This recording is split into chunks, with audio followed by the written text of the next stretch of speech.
ॾिसी रहिया आहियो सिंध ग्रीन न्यूज़। मां आहियां गुलज़ार मंचांडियो। ख़बरुनि जो सिलसिलो जारी आहे। हाणे ख़बरूं शामिल कंदासीं।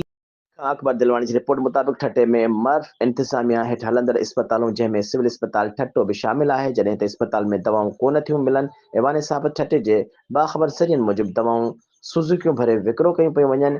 हिकु सुज़ुकी दवा सां भरियल जंहिंमें 70 लख जी मेडिसिन हथु कई वई आहे, जंहिं लाइ मर्फ जे इंचार्ज मलक आदम सां ऐवान साहब ठटो में राब्तो कयो त हुन ॿुधायो त आउं कराची मीटिंग में आहियां, हिन मसइले जी इंक्वायरी कराई रहिया आहियूं। जंहिंखां पोइ ऐवान साहब ठटो जी टीम सिविल इस्पताल ठटो पहुची civil surgeon Thatta doctor Yamin Shah सां मुलाक़ात कई। उनखां पुछियो, जंहिं चयो त मूं उहा ॻाल्हि ॿुधी आहे, मेडिसिन असांखे मर्फ सप्लाई कंदी आहे, जंहिंजा हिते कुझु वेयर हाउस आहिनि।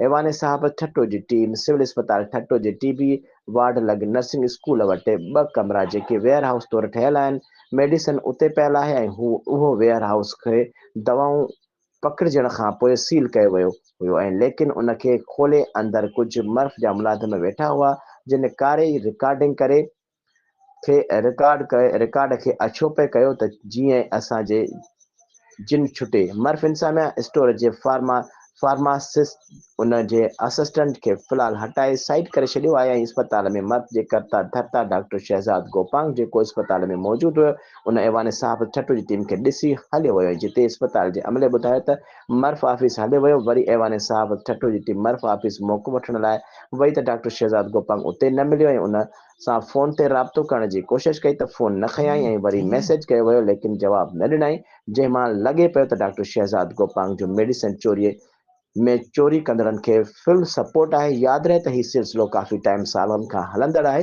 किरोड़नि जी बजट खे करप्शन ज़रिए हड़प कयो वियो आहे।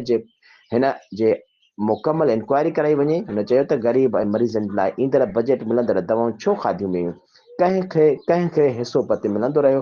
हुन सां गॾोगॾु इंडस ब्लड बैंक जी बि इंक्वायरी कराई वञे, जो वॾे बजट हुजण बावजूदि ग़रीब मरीज़नि खे रत मुहैया न पियो कयो वञे। इहे बजट जा पैसा केरु पियो ख़र्च करप्शन ज़रिए हज़म करे।